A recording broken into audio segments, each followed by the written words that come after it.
लातूरमध्ये कौटुंबिक वादातून गंभीर आरोप, पतीवर जीवघेणा हल्ल्याचा प्रयत्न, मालमत्ता व पैशावरून तणाव. लातूर जिल्ह्यातील लांबजना परिसरात कौटुंबिक वादातून गंभीर आरोप प्रत्यारोप समोर आले आहेत. एका महिलेने आपल्या पतीला, आईला आणि भावाला धोका दिल्याचा आरोप संबंधित कुटुंबियांनी केला आहे. तसेच महिलेचे पतीच्या मित्रासोबत अवैध संबंध असल्याचा आरोपही करण्यात आला आहे. पीडित पतीच्या म्हणण्यानुसार संबंधित महिलेने पतीच्या नावावरील जमीन स्वतःच्या नावावर करून घेतली. त्यानंतर घरातील जमा केलेली रोकड आणि महत्त्वाची कागदपत्रे घेऊन ती प्रियकरासोबत फरार झाल्याचा आरोप करण्यात आला आहे. तसेच महिलेने काही गुंडांना पाठवून स्वतःच्या आई व भावावर हल्ला केल्याचा आरोपही कुटुंबियांनी केला आहे. या प्रकरणी पती, त्याची आई आणि भाऊ यांनी किल्लारी पोलीस ठाण्यात तक्रार दाखल केली होती. मात्र पोलिसांनी योग्य कारवाई केली नसल्याचा आरोप संबंधितांनी केला आहे. दरम्यान लांबजना दर्ग्याच्या उरुसासाठी कुटुंबीय बाहेर गेल्याची संधी साधून संबंधित महिला व तिच्या साथीदाराने घरातील कागदपत्रे आणि रोकड चोरी करून नेल्याचा आरोप करण्यात आला आहे. तसेच औसा येथील एक फ्लॅट विकण्यात आला असून लांबजना येथील फ्लॅटही विक्रीस काढण्यात आल्याचे सांगण्यात आले. मात्र फ्लॅटचा ताबा देण्यास संबंधित महिलेने नकार दिल्याचेही पीडित कुटुंबियांनी म्हटले आहे. यानंतर संबंधित व्यक्तीला मारहाण करण्यासाठी काही गुंडांना बोलवण्यात आल्याचा आरोप करण्यात आला असून या घटनेनंतर किल्लारी पोलीस ठाण्यात गुन्हा दाखल करण्यात आला आहे. या संपूर्ण प्रकाराबाबत संबंधित इसमाने SS मराठी न्यूजशी बोलताना अधिक माहिती दिली. घटनेची नोंद किल्लारी पोलीस ठाण्यात झाली असून प्रॉपर्टी संदर्भातील प्रकरण सिव्हिल कोर्टात दाखल करण्यात आले आहे. त्यावर पुढील कायदेशीर प्रक्रिया सुरू आहे. SS न्यूज मराठी न्यूजसाठी लातूरहून जिल्हा संपादक रिजवान शेख. न्यूज मध्ये आपलं स्वागत आहे. मी लातूर जिल्हा संपादक रिजवान शेख. आपण पोहोचलो आहोत की लांबजना येथे अबूबकर सिद्दीक मस्जिदच्या पाठीमागे हे जे आपण बघत आहात की हे जे उद्ध्वस्त झालेले जे घर दिसत आहे, हा राहता घर त्यांचा होता. कारण तोडण्याचं कारण काय आहे आणि हे कशामुळे तोडण्यात आला आणि ते त्यांच्यासोबत विश्वासघात काय झाला ते आपण जाणून घेऊ. बताइए भाई, आपके साथ में क्या क्या हुआ, क्या प्रॉब्लम हो गई थी आप? मैं जब शादी हुई मेरी, तो शादी हुए बाद में मैं 2 साल तक मेरे वाइफ के साथ में था। मेरा एक बच्चा हुआ। उसके बाद में मैं सऊदी को गया। सऊदी के जाने के बाद में मैं वहाँ ट्रैक्टर का काम करता था और उसके बाद में मैं कुछ पैसे कमाया। मैं पैसे कमाए बाद में मैं क्या किया, मेरे भी बच्चे हैं बोल के उनके नाम से प्रॉपर्टी खरीदा। सेकेंड बारी जब मैं सऊदी से रिटर्न आया घर पे, तो 2 साल तो मैं यहाँ था। उसके बाद में फिर मेरे को कुछ काम नहीं मिल रहे थे। मेरे को काम नहीं मिलने की वजह से मैं फिर और एक बार सऊदी को रिटर्न गया। रिटर्न जाने के बाद में मैं क्या किया, मेरे वाइफ को उम्रे को बुला के लिया। उम्रे को बुलाने के बाद कुछ थोड़ी और कमाई किया था मैं, और प्रॉपर्टी फिर मैं और खरीदा औसे में। प्रॉपर्टी खरीदने के बाद में मेरी वाइफ से इंडिया को वापस आ गई। इंडिया को वापस आई, मेरा दोस्त और मेरे वाइफ का चक्कर चल रहा था। मेरे को मालूम नहीं था। मेरे को जब मालूम हुआ तो मेरी वाइफ ने मेरे को तलाक के बारे में बोला कि मेरे को तलाक चाहिए। मैं बोला तेरे को क्यों तलाक चाहिए, तो मेरे वो दोस्त के साथ में उसका FIR था। तो उनने मेरी प्रॉपर्टी दोनों ने मिलके मेरे को ना पता हुए फ्रॉड करके मेरी प्रॉपर्टी बिकाए। अच्छा, ये आपकी प्रॉपर्टी कहाँ बिका है, कहाँ की बिका है आपकी प्रॉपर्टी? मेरी एक प्रॉपर्टी बिकाए औसे की। अच्छा, ये आपने कब खरीदी हुई थी? ये प्रॉपर्टी खरीदा था मैं 2 साल पहले। अच्छा, 2 साल पहले मैं खरीदा था। और ये जो मेरी प्रॉपर्टी अभी मैं जहाँ खड़ा हूँ, ये प्रॉपर्टी को मेरे को 8 साल हो गए लेके। अच्छा, आपको 8 साल हो गई ये प्रॉपर्टी लेकर? जी। अच्छा, तो आपको कब पता चला कि आपके पत्नी के किसी गैर मर्द के साथ में संबंध है? ये मेरे को कब पता चला, जब मेरी वाइफ जब उम्रे से आई 1 या 2 महीने के बाद में मेरे को पता चला कि इसके साथ में चक्कर है। और वो मेरे को बार बार बोल रही थी कि मेरे को तलाक होना। मेरे पास उसके सबूत भी है व्हाट्सएप पे। और जब वो लड़के ने मेरे को जब कॉल किया तो मेरे को धमकी दिया, मैं उसको रख लेता हूँ और मैं तेरी प्रॉपर्टी को पूरी बिका के खाता हूँ उसके साथ में मिलके। और मेरे को मारने की भी धमकी दी। अच्छा, आपको जान से मारने की धमकी दी? हाँ, जान से मारने की धमकी दी। अच्छा, तो मैंने सुना कि जब ये प्रॉपर्टी किसी को बिकाई गई, जी। बिकाने के बाद में जो है सो आपने उसको ताबा नहीं दिया, तो उसके बाद में आपको मारम तोड़ी की?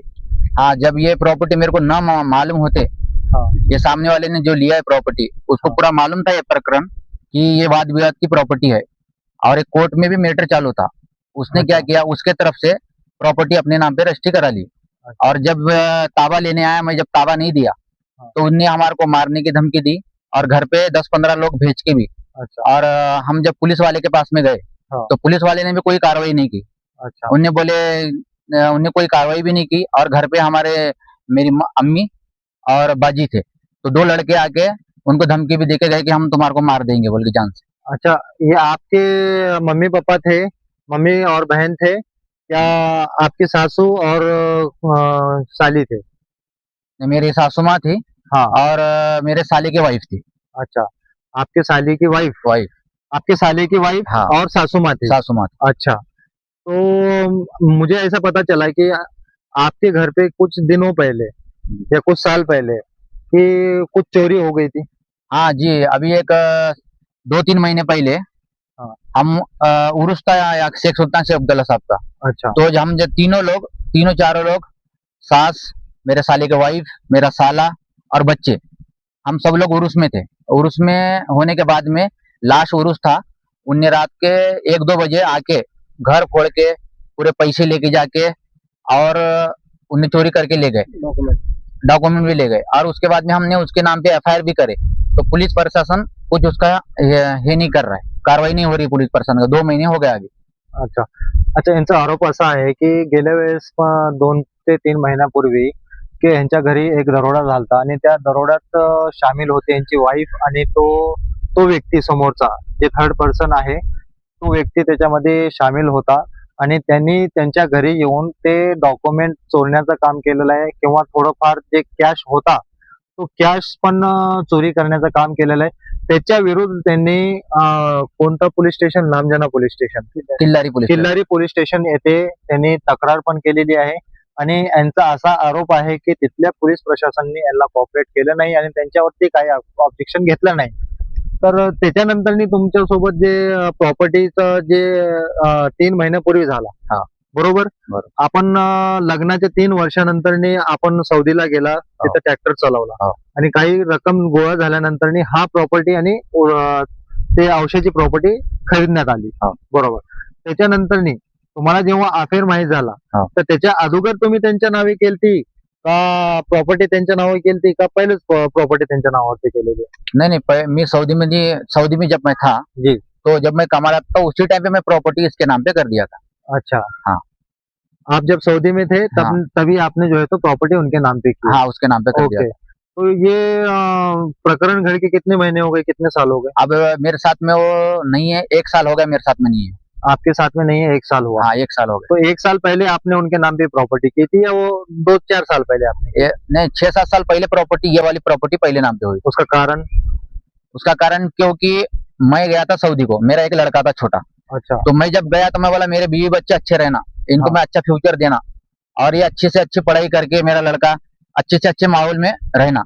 इसकी वजह से मैं इनके नाम पे मैं कमा के अपनी पूरी कमाई इनके नाम पे मैं प्रॉपर्टी नाम पे किया था। ओके, आपकी जो भी कमाई थी आपने जो है तो कमाया और प्रॉपर्टी लेकर जो है जी। और उसको जो है सो अपने वाइफ के नाम पे किया। जी। आपको ये अफेयर के बारे में कितने महीने पहले पता चला या कितने साल पहले पता चला? जब मेरी वाइफ उम्रे को आई थी, कितने साल? एक साल पहले पता चला। आपको 1 साल पहिले पता चला. जी. तर जाणू शकता की आपण ह्यांच्या वाईफचं जे अफेअर आहे ते ह्यांच्या मित्रासोबत चालू असताना त्यांना काही पहिलं कल्पना नाही झाली. त्याच्यानंतरनी एका वर्षापूर्वी त्यांना कल्पना झाली. कल्पना झाल्यानंतरनी एका वर्षापूर्वी त्यांच्या वाईफने त्यांना म्हटला की मला तलाक पाहिजे आणि मी तुझ्यासोबत राहू शकत नाही कारण की मला आणखीन कोणावरती प्रेम आहे किंवा मी त्याच्यासोबत राहणार आहे. आणि त्या पण समोरच्या पार्टीने यांना धमकवण्याचं काम केलेलं आहे आणि यांना जे आहे तर जीवे मारण्याची पण धमकी दिलेली आहे की मी जे आहे तर तुझ्या वाईफला ठेवून घेणार आहे आणि मी त्याच्यासोबत लग्न करून आमचा संसार चालवणार आहे असं म्हणून त्यांना सांगण्याचं काम तो केला. आणि त्याच्यानंतरनी 15 ते 20 गुंड आणून त्यांच्या घरी पण हल्ला करण्यात आला. हे घटना खरी आहे का की 15 ते 20 लोक येऊन आपल्याला दमदाटी केली किंवा जीव मारण्याची धमकी दिलेली आहे? हाँ, ये वाली बात सही है। हम किल्लारी में थे, मेरी सास और मेरे साली की वाइफ पहले 2 घर पे आए थे आदमी। एक आदमी अंदर गया, उसके पीछे चाकू थी, उसने धमका के गया था कि हम तेरे को आज खत्म करेंगे बोल के। अच्छा. हाँ, उसके बाद में हमारे को जब मालूम हुआ तो हम मेरे सास और मेरे साली के वाइफ, बच्चे और मैं और मेरा साला गाड़ी लेके पुलिस थाने को गए। अच्छा. पुलिस थाने गए बाद में, उसके बाद में एक गाड़ी आई, एर्टिगा थी दिख रहा गाड़ी वो, और उसमें 20-25 जन थे। अच्छा. वो मैं पुलिस वाले को बताया भी तो पुलिस वाले गए पर उसमें कोई कार्रवाई करे नहीं, उनके नाम से मैं एनसी फाड़ के रखा हूँ। अच्छा. जो लोग यहाँ पर आए हुए थे आप उनको जानते थे?